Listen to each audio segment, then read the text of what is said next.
सभी का स्वागत है। बड़ा ही विशेष पर्व भगवान श्री नरसिंह देव का प्राकट्य उत्सव है आज। भगवान की भक्त वत्सलता उनके सभी गुणों में सर्वश्रेष्ठ है। वो भक्त वत्सलता को भगवान आज प्रदर्शित करते हैं प्रकट होकर के। उनके भक्त के ऊपर कोई भी विकट परिस्थिति आए, इको कम करो गोविंद, इको, सभी विकट परिस्थितियों को समाप्त करने का भगवान वचन देते हैं गीता में। कौन्तेय पति प्रति जानी ही न मे भक्त्या प्रणश्यति। तो भगवान जो वचन देते हैं, भगवान की वाणी, भगवान के वचन में कभी असत्यता नहीं होती। हमारे वचन असत्य हो सकते हैं, हम आज कुछ बोले कल कुछ और बोल सकते हैं, लेकिन भगवान असत्य नहीं बोलते। जो भगवान ने वचन दे दिया उस पे भगवान अडिग रूप से टिके रहते हैं। तो प्रहलाद जी, भगवान ने प्रहलाद जी के माध्यम से सिद्ध किया कि भक्त के लिए, भक्त करने के लिए ऐसा आवश्यक नहीं है कि वो किसी नॉर्मल परिस्थिति में ही रहे। एकदम एबनॉर्मल परिस्थिति में भी भगवान का भक्त भगवान की प्रखर रूप से भक्ति करता है। और ये इतिहास का पहला उदाहरण है कि जिसमें पिता अपने पुत्र को ही मारना चाह रहा है। अगर पिता की बात पुत्र नहीं मानता तो घर में एक आधा चाटा लगा देगा, डांट देगा, लेकिन कभी पिता अपने पुत्र की हत्या करने का प्रयत्न नहीं करेगा। ये पहला उदाहरण था। तो प्रहलाद महाराज भगवान के बड़े ही महान भक्त हैं। शास्त्रों में वर्णन आता है कि भगवान के लिए जो प्रार्थनाएं गाई गई हैं भक्तों के द्वारा,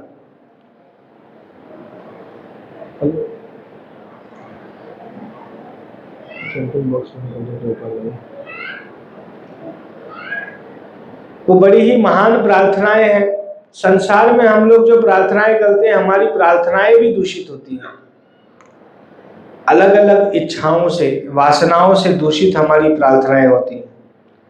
लेकिन जो भगवान के महान शुद्ध भक्त हैं, उनकी प्रार्थनाएं अदूषित हैं, निर्मल हैं।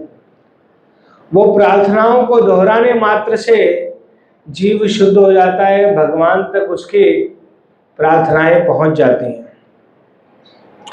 जैसे सरकार या लॉ में, कोर्ट में आपको कुछ केस फाइल करना है तो आप अपनी साधारण भाषा में केस फाइल नहीं कर सकते, लिख के नहीं दे सकते।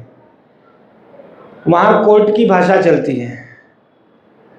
आप पढ़ेंगे कोर्ट के केसेस तो उसमें एक स्पेसिफिक टर्म्स होते हैं, अलग अलग जगह इस्तेमाल किए जाते हैं। वो साधारण रूप से हम नहीं समझ पाते, साधारण बोलचाल की भाषा में उसका उपयोग नहीं होता है।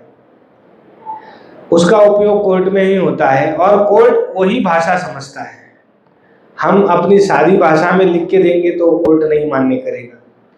उसी प्रकार से भगवान के लिए जो प्रार्थनाएं हैं उसकी भाषा भगवान के भक्तों को आती है, और वो भाषा और वो शब्दों का प्रयोग भगवान के भक्त कर पाते हैं। इसीलिए कहा गया है कि भगवान के भक्तों द्वारा की गई प्रार्थनाओं को हमें गाना चाहिए, सुनना चाहिए, बार बार दोहराना चाहिए। और उन प्रार्थनाओं की समानता भगवान के नाम से की गई है। जो हम महामंत्र भी जप करते हैं वो भी एक प्रार्थना ही है। उसी प्रकार से प्रार्थनाएं भी महामंत्र के समान ही बताते हैं भगवान। तो प्रहलाद महाराज, नरसिंह देव प्रकट हुए हैं स्तंभ में से। बहुत भयानक रूप, आज तक ऐसा स्वरूप किसी ने दर्शन नहीं किया। लक्ष्मी जी के पति हैं भगवान, लेकिन लक्ष्मी जी भी भयभीत हैं उनके पास जाने के लिए।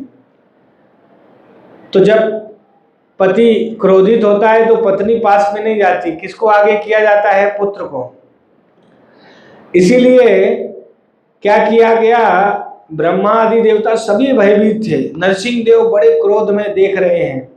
सबसे पहले ब्रह्मा जी के ऊपर एकदम क्रोधित दृष्टि से देखा, मानो ऐसा कहना चाहते हो ब्रह्मा जी को, नरसिंह देव, कि तुमने ऐसा वरदान दिया ही क्यों, तुम्हारी गलती है ये। ऐसे क्रोध में देख रहे हैं नरसिंह देव ब्रह्मा जी को। फिर उनकी ओर देख करके हो गया तो शिव जी को एकदम क्रोध में देख रहे हैं। शिव जी को ऐसे देख रहे हैं मानो कहना चाह रहे हो, भगवान, कि तुम्हारे पास क्षमता थी, तुमने मेरे भक्त का रक्षण क्यों नहीं किया। ऐसा करके भगवान नरसिंह देव सभी देवताओं के ऊपर एकदम क्रोधित दृष्टि से देख रहे हैं। इसीलिए किसी की हिम्मत ही नहीं हो रही है नरसिंह देव के पास जाने के लिए। देखिए ये रूप है, भयानक रूप। हाँ, लेकिन भगवान नरसिंह देव के रूप में एक बड़ी ही विशिष्टता है।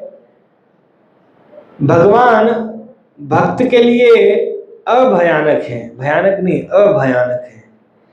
और भगवान असुरों के लिए, दुष्टों के लिए भयानक है। जैसे उदाहरण दिया प्रहलाद महाराज ने, जिस प्रकार से सिंह होता है, सिंह बड़ा भयंकर होता है, जंगल के सारे पशु उससे भयभीत रहते हैं, कोई उसके पास नहीं आता है। लेकिन वही सिंह जब उसका पुत्र उसके पास आता है, बड़ा छोटा सा पुत्र है सिंह का, शावक कहते हैं, तो बड़ी आसानी से आ जाता है बिना भय किए, भय नहीं रखता। क्यों? क्योंकि उसे पता है ये मेरे पिता हैं और उसने पिता के प्रति समर्पण किया है। दूसरा उदाहरण दिया कि जिस प्रकार से अथाह समुद्र होता है, समुद्र में साधारण लोग भयभीत होते हैं जाने के लिए, लेकिन उसी समुद्र में छोटी सी मछली तैरती है, छोटी सी मछली। क्यों? उसने समुद्र का आश्रय लिया हुआ है। मेन बात यहाँ क्या है? आश्रय लेना। समुद्र का आश्रय लेने के कारण समुद्र से मछली को भय नहीं लगता, विरुद्ध दिशा में भी तैर के जाती है मछली। लेकिन वही समुद्र साधारण, जिसने समुद्र का आश्रय नहीं लिया है, चाहे जितना ही विशाल से विशाल, लघु से लघु पशु जमीन वाला हो, जो जमीन का आश्रय लिया है, भूमि का, पानी का आश्रय नहीं लिया है, वो जाए तो समुद्र उसके लिए भयानक है।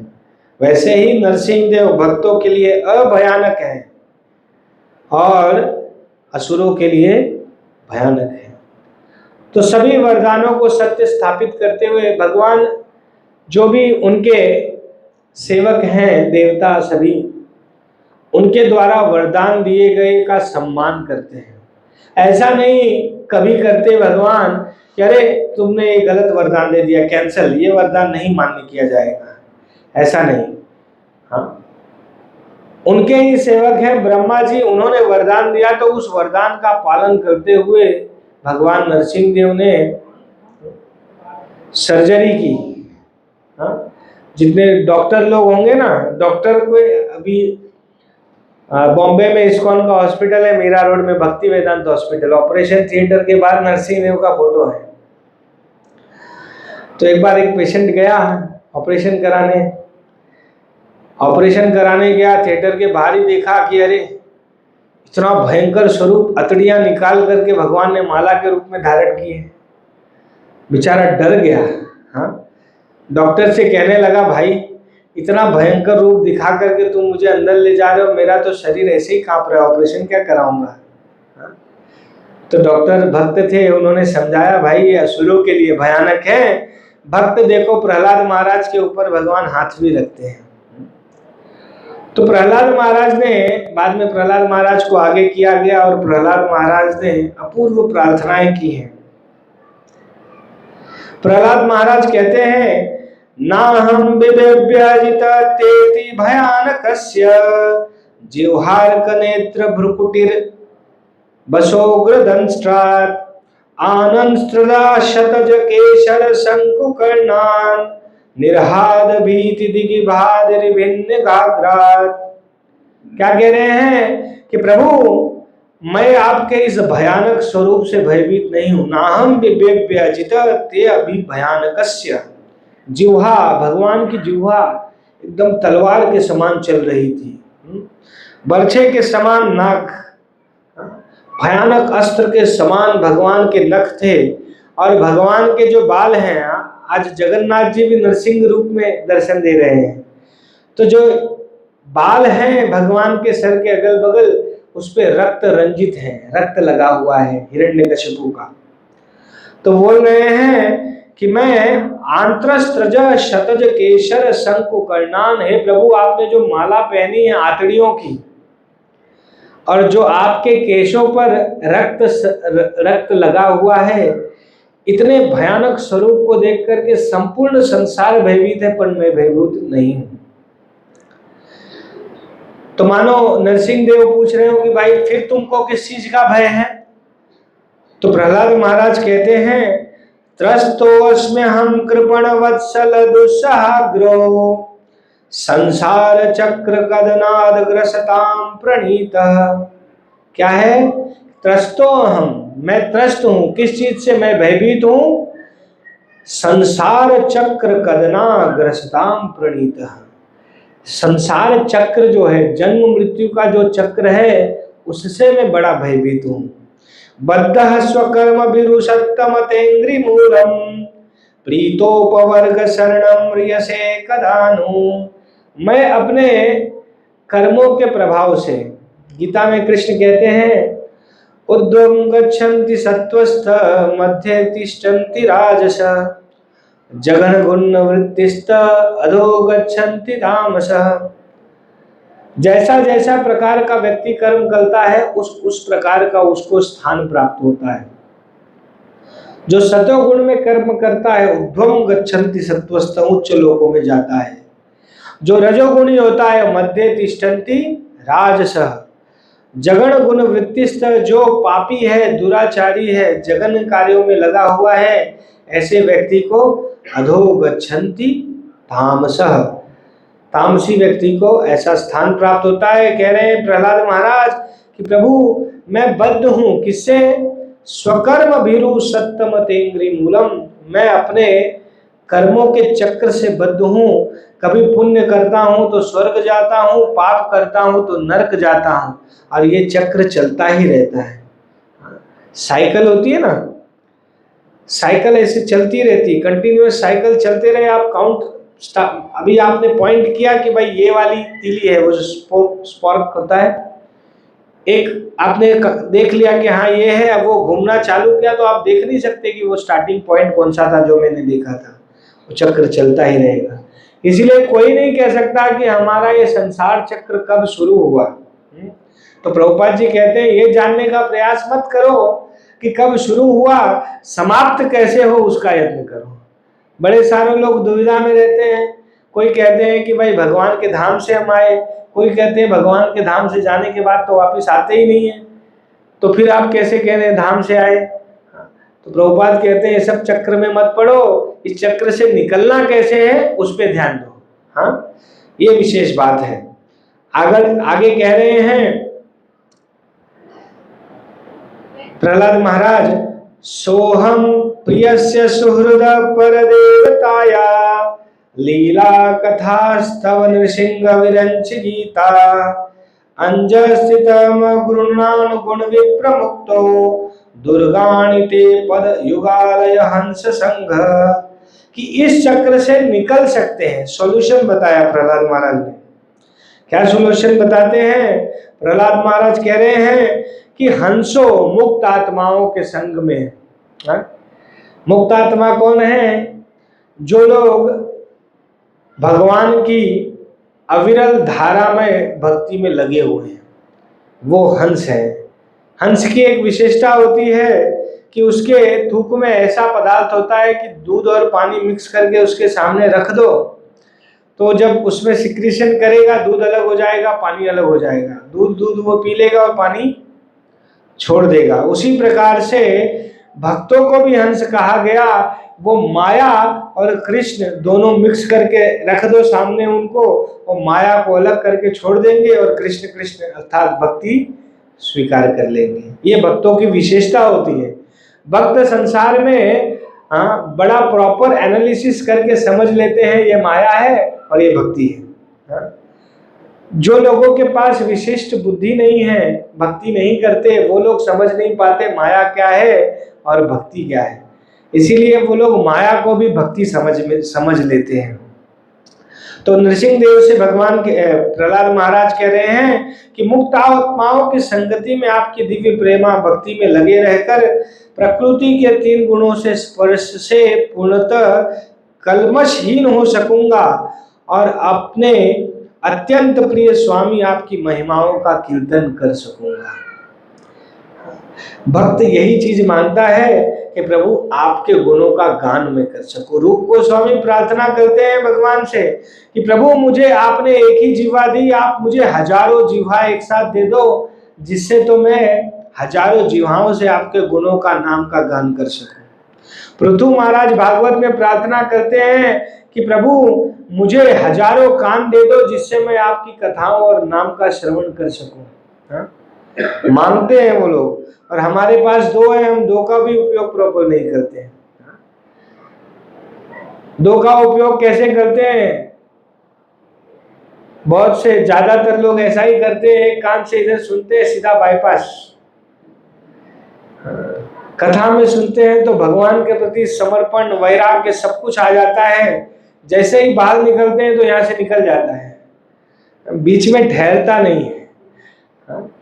तो उसको रोकना पड़ेगा अंदर, जो कान में जाएगा।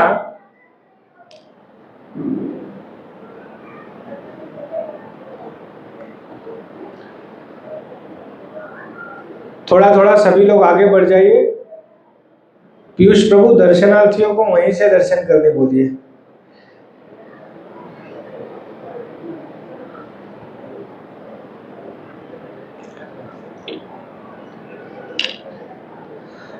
तो मेन बात यह है कि अज्ञान सागर से पार जाने के लिए ये नौका रूप भगवान की कथाएं हैं, जो कथाएं बड़ी महिमावान हैं। संसार में हम लोग कई बार आश्रय लेते हैं अलग अलग लोगों का कि ये मेरा रक्षण करेगा, ये मेरा रक्षण करेगा। प्रहलाद महाराज कहते हैं प्रभु मैंने अपने जीवन में देख लिया कि मैंने जिस किसी का आश्रय लेने का सोचा कोई मदद ना कर सका, आपका ही आश्रय सत्य है, आपने कभी मुझे धोखा नहीं दिया। प्रहलाद महाराज से बड़ा उदाहरण क्या हो सकता है? जितने भी मृत्यु के साधन हैं, आग में जलना, पहाड़ से गिरना, पानी में डूबना, सर्पों के बीच चले जाना, एक्सीडेंट हो जाना, बड़े बड़े कुछ सामान ऊपर गिर जाना, सब प्रकार से मारने का प्रयत्न किया गया प्रहलाद जी को, लेकिन सब कुछ निष्फल हुआ। इससे बड़ा इंश्योरेंस कोई हो सकता है? बताइए। इंश्योरेंस कंपनी आपके बाद आपके परिवार को पैसा देती है, वो भी दे दे तो अच्छा है।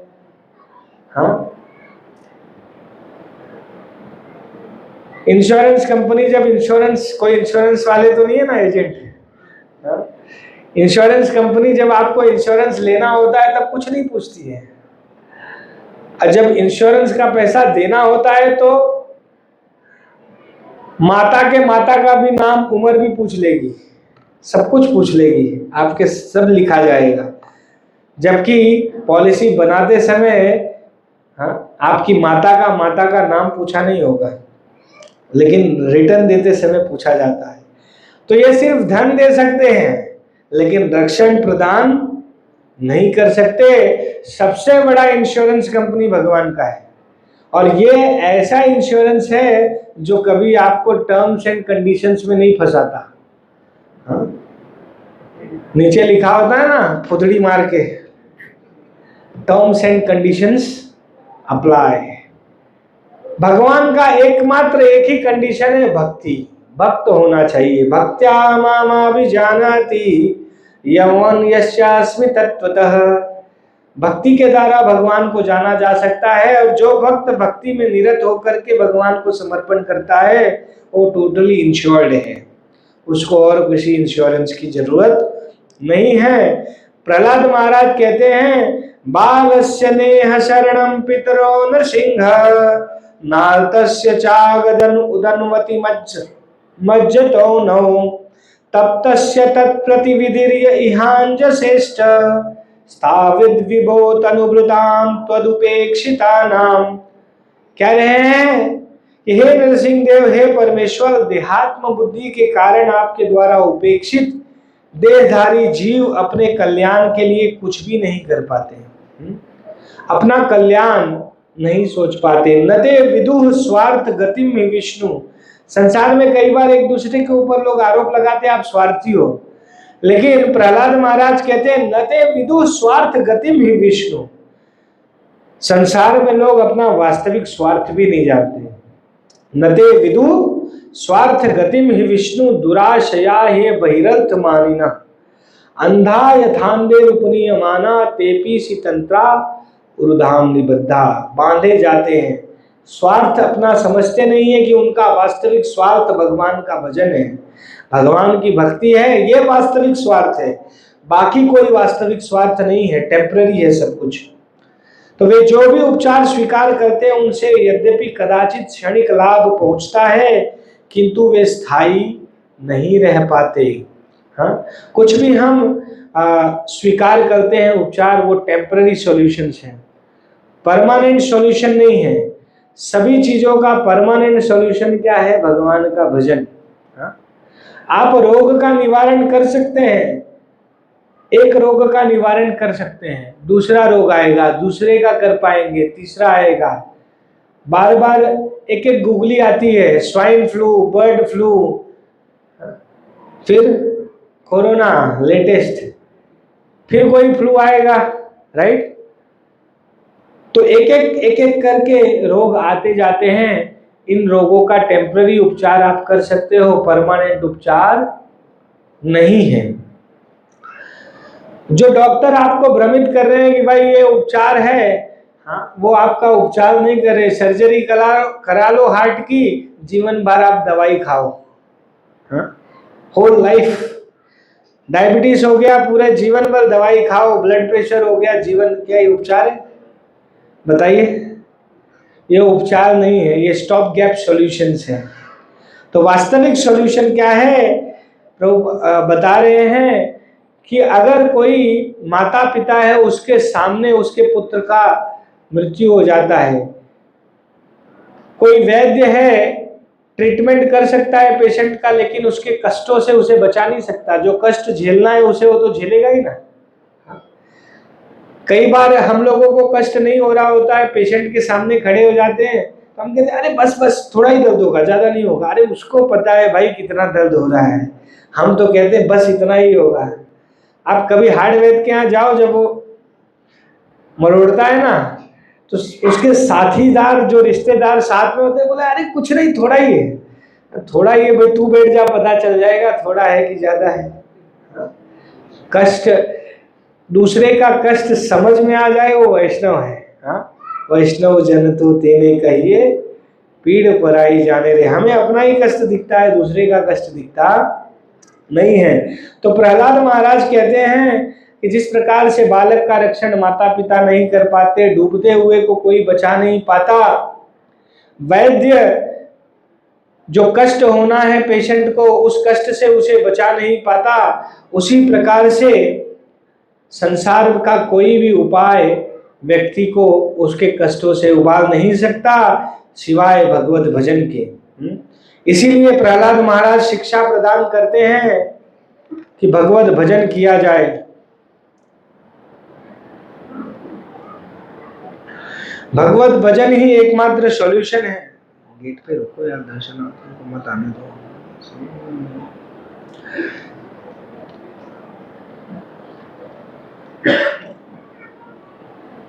आगे कहते हैं,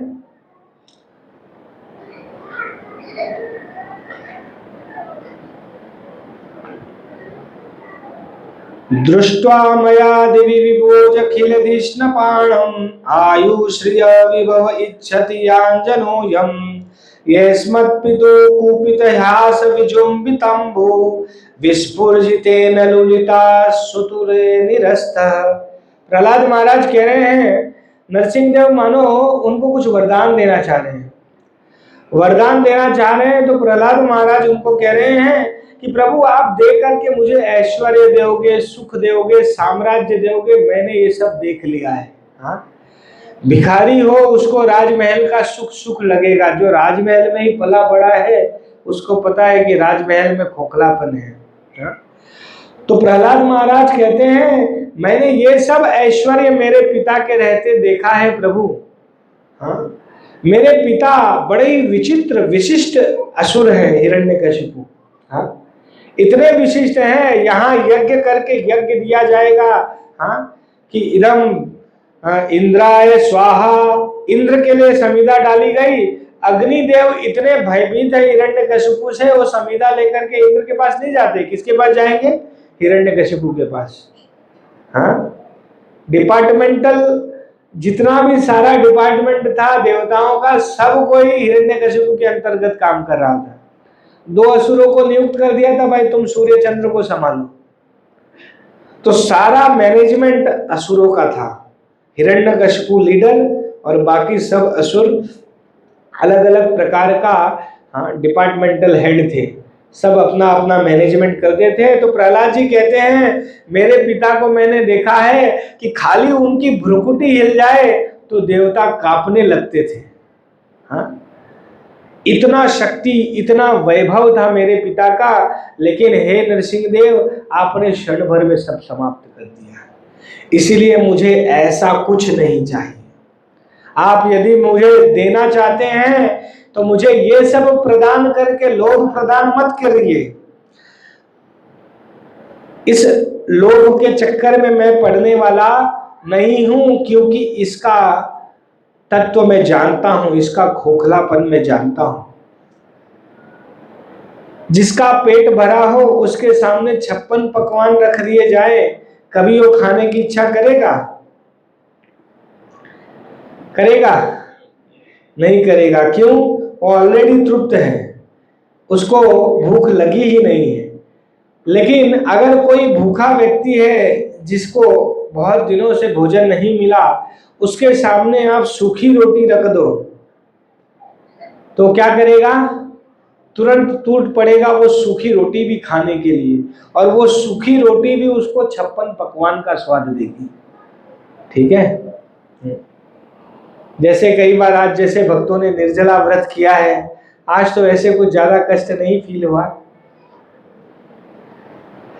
संध्या तक नरसिंह चतुर्दशी के दिन निर्जल व्रत होता है। जो भी अवतार हैं भगवान के, जिस समय उनका अवतार हुआ उस समय तक निर्जल व्रत होता है, उसके बाद व्रत वाला प्रसाद लिया जाता है। ये साधारण नियम है। तो जब निर्जल व्रत रख करके जब पारायण करते हैं ना, तो सादा पानी भी नींबू शरबत के समान लगता है, वही नींबू शरबत ही है। क्यों? क्योंकि कष्ट झेल रहे हैं ना। उसी प्रकार से प्रहलाद महाराज कहते हैं प्रभु मैं तो संतृप्त हूं, इन सब चीजों से संतुष्ट हूं, मुझे ये सब नहीं चाहिए। नरसिंह देव कहते हैं कि नहीं, तुम कुछ तो मांग लो। मैं प्रकट हुआ हूं, मेरा दर्शन तुम्हें हुआ है, मेरा दर्शन निष्फल कैसे जाएगा? कुछ तो मांगना ही पड़ेगा तुम्हें। तो प्रहलाद महाराज मानो नरसिंह देव को डांट रहे हो। क्या कह रहे हैं? मां प्रलोभयोत्पत्त्या शंक कामेषु तैर्वरै तत्संगवितो निर्विण्णा मुमुक्षुस्त्वामुपाश्रितः। कि हे प्रभु मां प्रलोभयम उत्पत्त्या, मेरी उत्पत्ति ऐसे परिवार में हुई है जो रजोगुणी तमोगुणी है। हाँ, हम तो ऐसे ही लोभ में रहते हैं और आप इस प्रकार से लोभ प्रदान करोगे। हाँ, तो मैं लोभ प्रदान करोगे तो मैं ये लोभ ले लूंगा, ये वस्तु ले लूंगा और मैं भौतिक संसार चक्र से कभी छूट नहीं पाऊंगा। इसीलिए प्रभु मेरी आपसे प्रार्थना है कि मैं इस चक्र से छूटना चाहता हूं, इसीलिए मैंने आपकी शरण ग्रहण की है। इसीलिए आप मुझे ये प्रदान करने का लोभ मत दीजिए। संसार में तो सभी मांगने ही जाते हैं। मान लो आपका घर का दरवाजा खुले और हजारों भिखारी खड़े हों, आपको कैसा लगेगा? बढ़िया लगेगा? नहीं लगेगा ना। और मान लो आपका दरवाजा खुले और आपका गुणगान गाने वाले खड़े हों तो अच्छा लगेगा? भगवान के मंदिर का पट खुलता है, हजारों भिखारी खड़े होते हैं। कोई बोलता है धन संपत्ति घर आवे, कष्ट मिटे तन का, पुत्र को नौकरी मिले, पत्नी मिले, संतान हो, लॉटरी लगे। सब अपना लिस्ट लेकर के खड़े रहते हैं भगवान के सामने। हाँ, सही है कि नहीं? अब भगवान को कैसे अच्छा लगे? भगवान कब प्रसन्न होते जानते हो? जब कभी हम भगवान से कोई अभिलाषा नहीं करते। आचार्य बताते हैं कि भगवान हमारे पिता हैं। पिता को पुत्र को कहना नहीं पड़ेगा कि पिताजी मुझे इस चीज की आवश्यकता है। पिता पुत्र को देख करके ही समझ जाएगा कि इस समय मेरे पुत्र को किस चीज की आवश्यकता है, वो प्रदान कर देंगे। योग्यता है, पात्रता है और वो चीज की आवश्यकता है, तब पिता वो वस्तु प्रदान करने में हिचकिचाते नहीं है।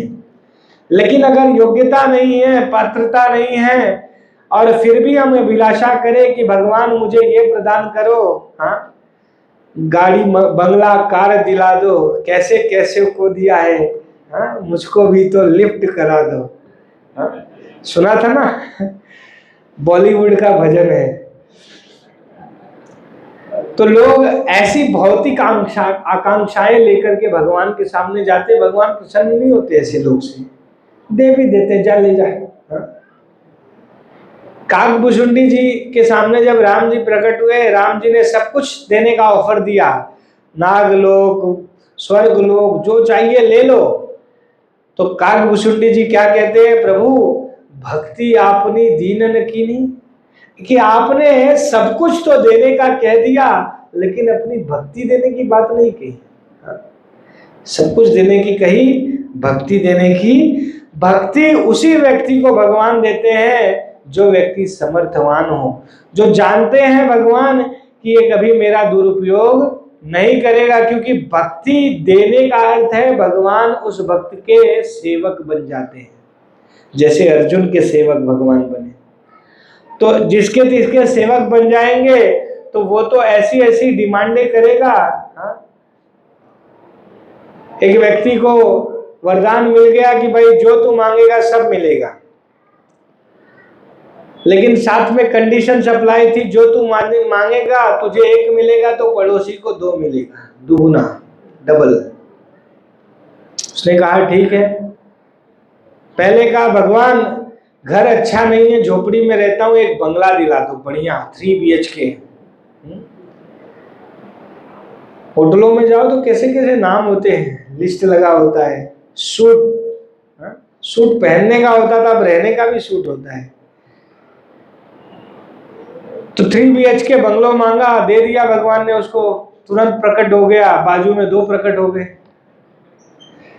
फिर बोले कि प्रभु आने जाने के लिए गाड़ी की भी आवश्यकता है, गाड़ी दिला दो। उसके पार्किंग में गाड़ी खड़ी हो गई, बाजू में 2।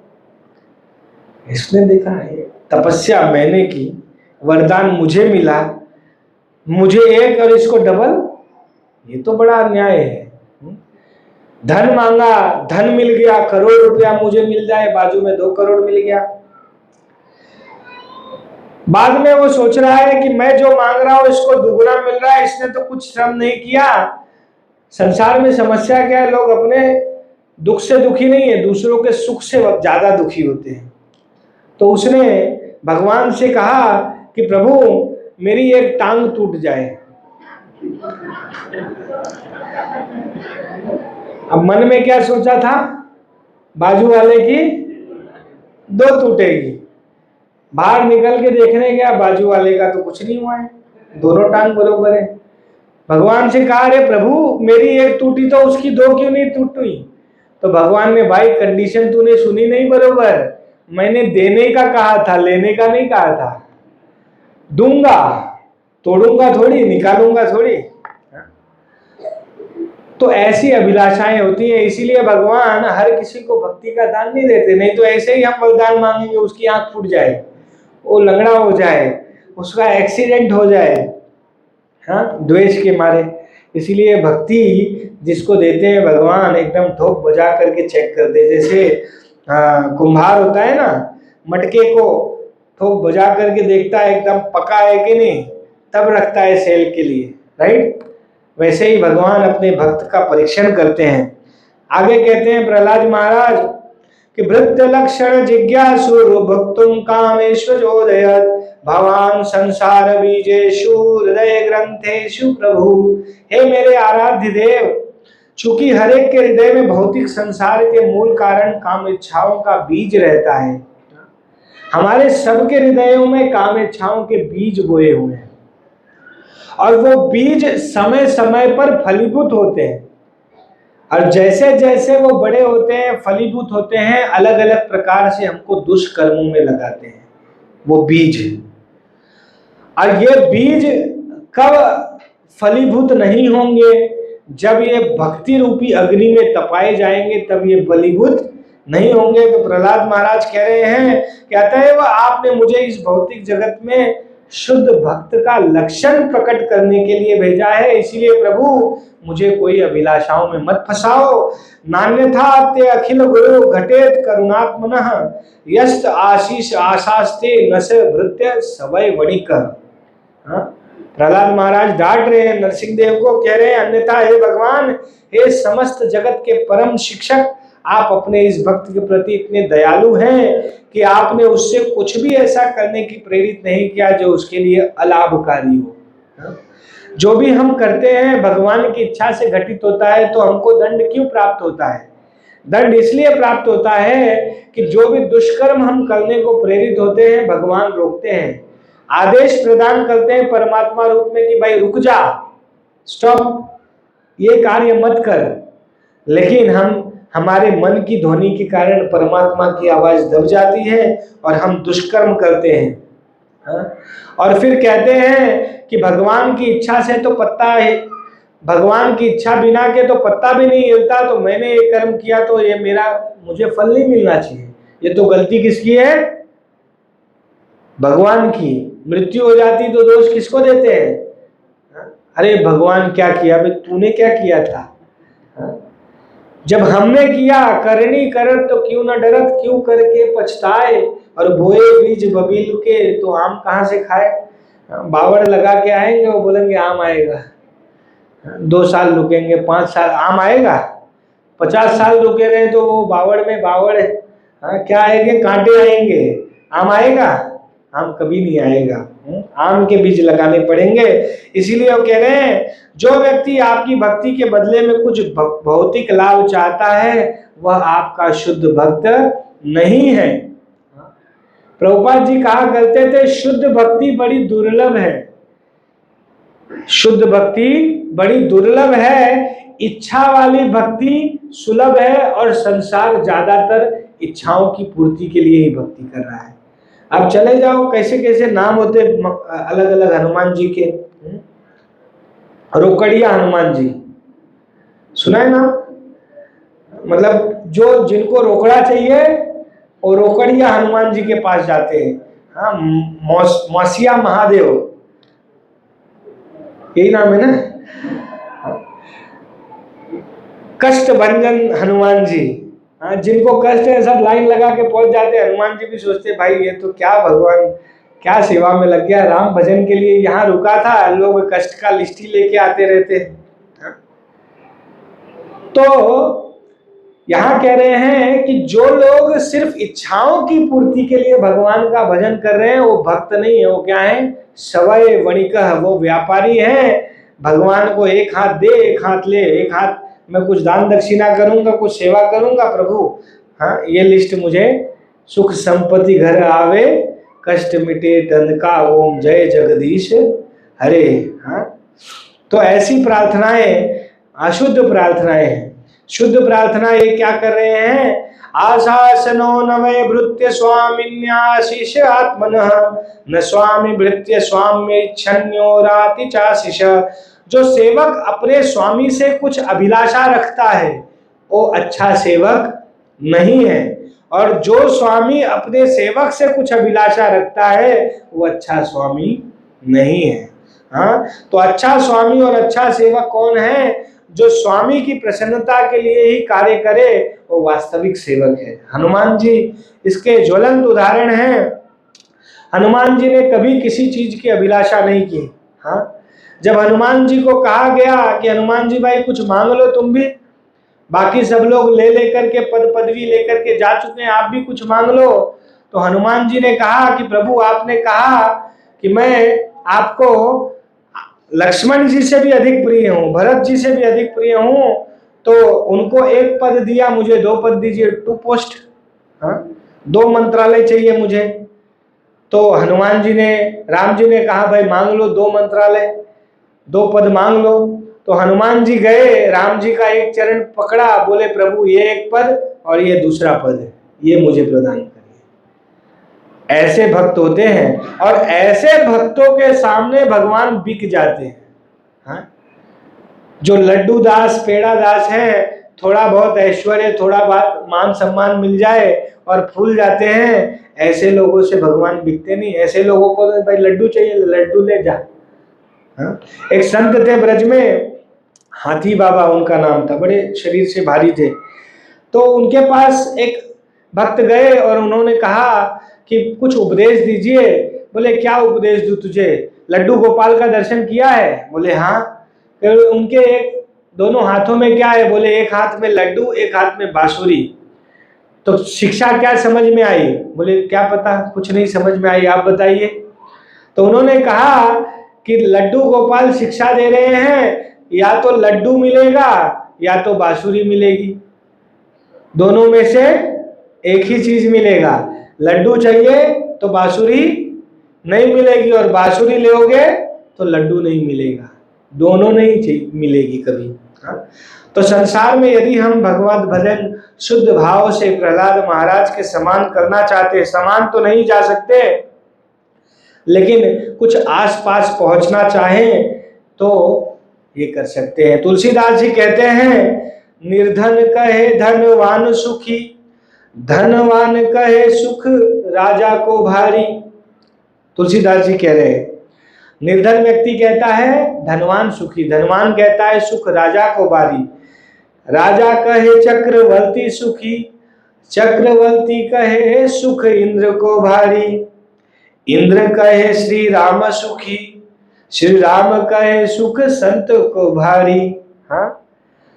और आगे कंक्लूजन में क्या कहते हैं? कंक्लूजन में तुलसीदास जी कह रहे हैं कि जो हरि भक्ति रत है वो सबसे सुखी, हरि भक्त सबसे सुखी है। जिसको जीवन में भक्ति प्राप्त हुई, उससे बड़ा सुख किसी को नहीं प्राप्त होगा।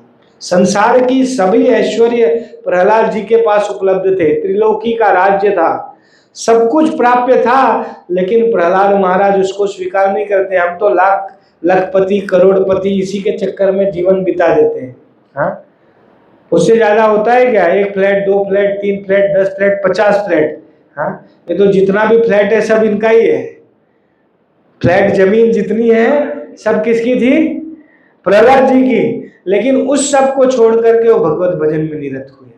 तो ये शिक्षा नहीं है, ये अपूर्व शिक्षा है, ये हमें प्रहलाद जी से लेनी चाहिए। अभी सभी लोग प्रार्थना, ये बड़ी श्रेष्ठ प्रार्थना है, थोड़ा सुन करके ध्यान से बोलने का प्रयत्न करिए। आज के दिन नरसिंह देव से प्रार्थना करते हैं। प्रहलाद महाराज कह रहे हैं, यदि दास्यास्ति में कामान, यदि दास्यास्ति में कामान, वरम स्वाम वरदर्शव, कामानां हृदि संरोहम, भवतस्तु वृणे वरम। यदि दास्यास्ति में कामान, वरम स्वाम वरदर्शव, कामानां हृदि संरोहम, भवतस्तु वृणे वरम। हे सर्वश्रेष्ठ वरदाता स्वामी, यदि आप मुझे कोई वांछित वर देना ही चाहते हैं तो मेरी आपसे प्रार्थना है कि मेरे हृदय में किसी प्रकार की भौतिक इच्छाएं न रहें। ये भौतिक इच्छाएं ही हमारे कष्टों का कारण है, और कष्ट से निवारण चाहते हैं तो सारी भौतिक इच्छाओं का त्याग करना पड़ेगा। अगर हम ये कर पाए तो कभी संसार में कष्ट प्राप्त नहीं होगा।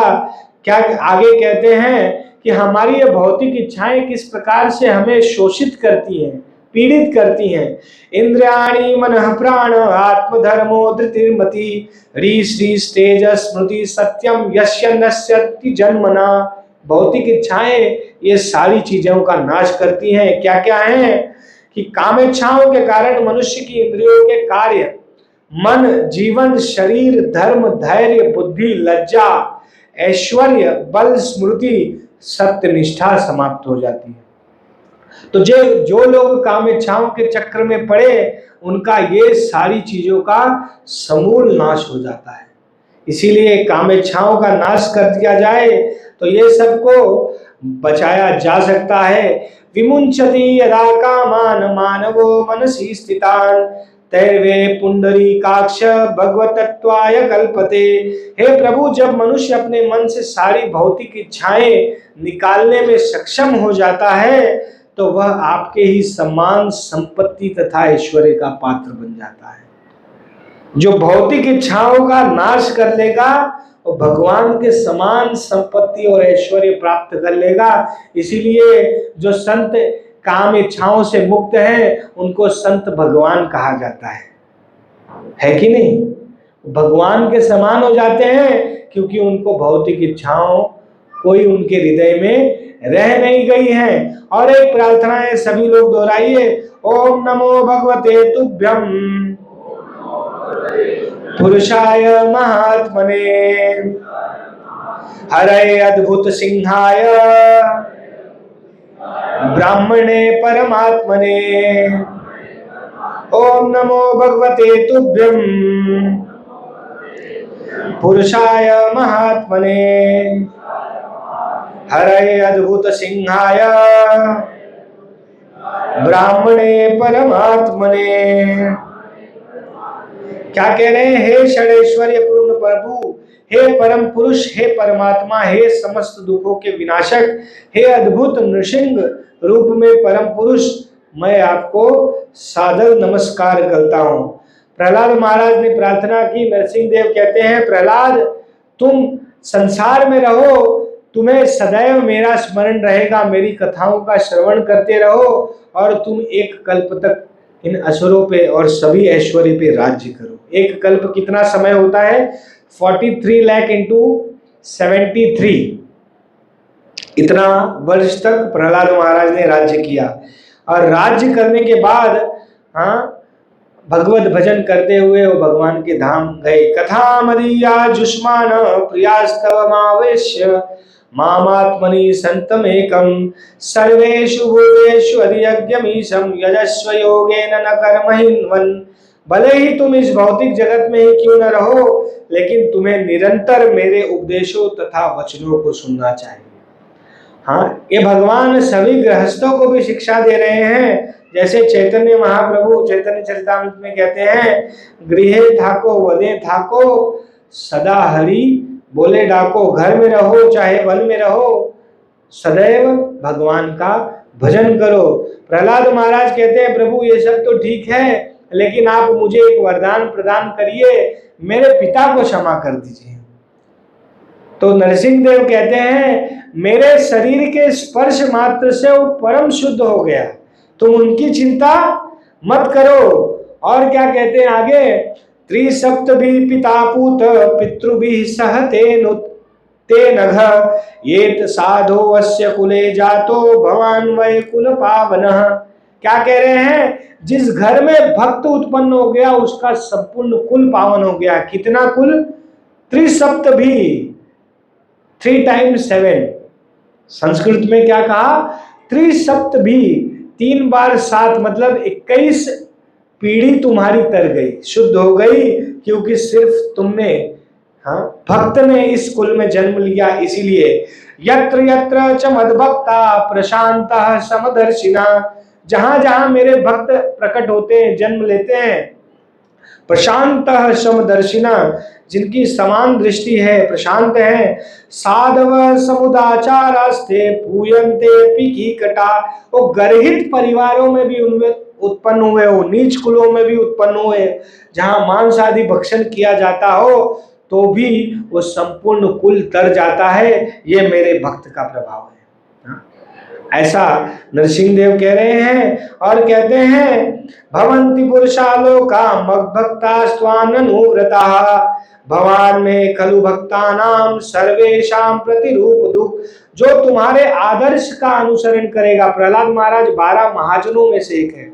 अपना अपना मनगढ़ंत धर्म नहीं गढ़ना चाहिए।